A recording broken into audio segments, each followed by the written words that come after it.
আসসালামু আলাইকুম। সল্টওয়্যারের পক্ষ থেকে সকলকে আবারও স্বাগত জানাচ্ছি।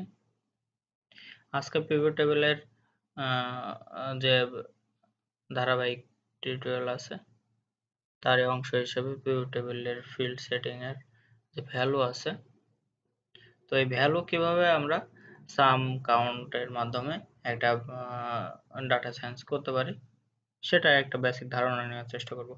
তো এখানে আমি পূর্বের ডাটাটা ইউজ করতেছি, আমার বেসিক যে টিউটোরিয়াল ছিল সেটার ডাটা। তো ইউজার লোকেশন আমি রো কলামে রেখেছিলাম, আর ফিল্টারে ইউজার আইডি এটা ফিল্টার হিসেবে দিয়েছিলাম। এখন আমি চাচ্ছি যে আমার প্রোডাক্ট কতজন ইউজার আমার এই এরিয়ার ভিতরে আছে সেটা বের করার। তো সেটা আমি ইউজারটা ড্রাগ করে ভ্যালুতে আমি দিয়ে দিলাম যে এখানে আমার কতজন ইউজার আমার এই প্রোডাক্টগুলো নিচ্ছে। তো সে বাই ডিফল্ট কাউন্টের ফর্মুলা দিয়ে দিয়ে দিয়েছে। তো এখানে ভ্যালু সেটিং এ যে আমি যদি সাম দিতাম, দেখুন সাম জিরো কারণ আছে, কারণ এখানে তো এগুলা আপনার স্ট্রিং নিউমেরিক ভ্যালু না, তো যার কারণে এটা সাম করে 0 পাইছে। তো এখানে অ্যাজ ইউজুয়াল কাউন্ট দিব আমি, কারণ কতজন ইউজার এখানে আছে সেটা আমি কাউন্ট করতে চাই।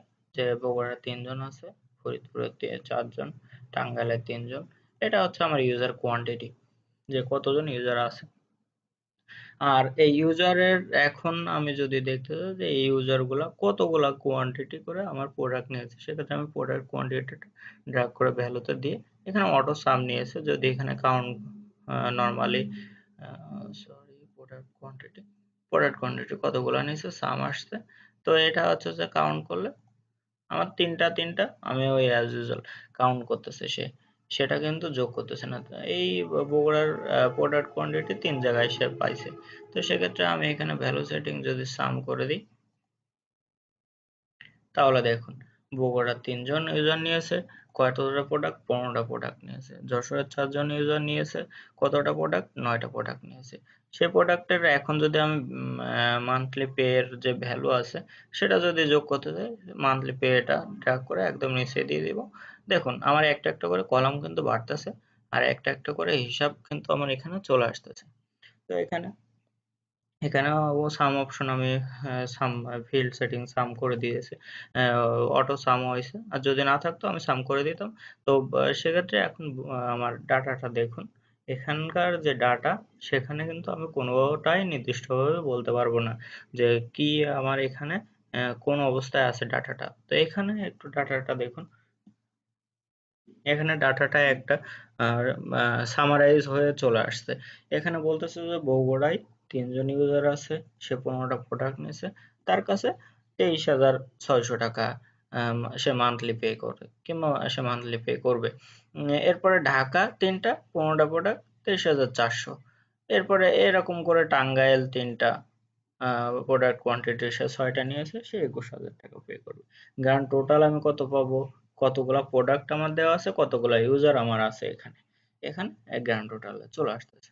তো এটা গেল পিভট টেবিলের কাউন্ট এবং সামের ভ্যালু কাউন্ট এবং সাম করার একটা প্রক্রিয়া, এবং আস্তে আস্তে করে কিভাবে একটা ডাটা টেবিলের কে পিভট টেবিল ইউজ করে একটা সামারাইজ আপনার ইচ্ছা অনুযায়ী সামারাইজ করে আপনি ডাটা দেখতে পারেন। সেটার একটা প্রক্রিয়া। তো অনেক সময় এখানে আমি একটা বিষয় উল্লেখ করে দিতে চাই, অনেক সময় পিভট টেবিলের যে পিভট টেবিল ফিল্ড আছে এটা কোনো কারণে ক্লোজ হয়ে গেলে আপনি পিভট টেবিলের রাইট বাটন ক্লিক করে শো ফিল্ড লিস্ট দিলে এটা আবার চলে আসবে। তো পিভট টেবিলের ধারাবাহিকতায় আজকে কাউন্ট কিভাবে ভ্যালু কাউন্ট এবং সাম করবে সেটা দেখানোর চেষ্টা করেছি।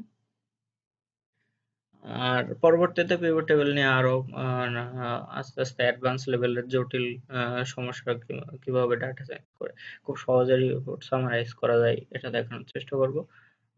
সব মেলায় সকলে ভালো থাকবেন, আর চ্যানেলটি সাবস্ক্রাইব করে না থাকলে অবশ্যই সাবস্ক্রাইব করবেন। আল্লাহ হাফেজ।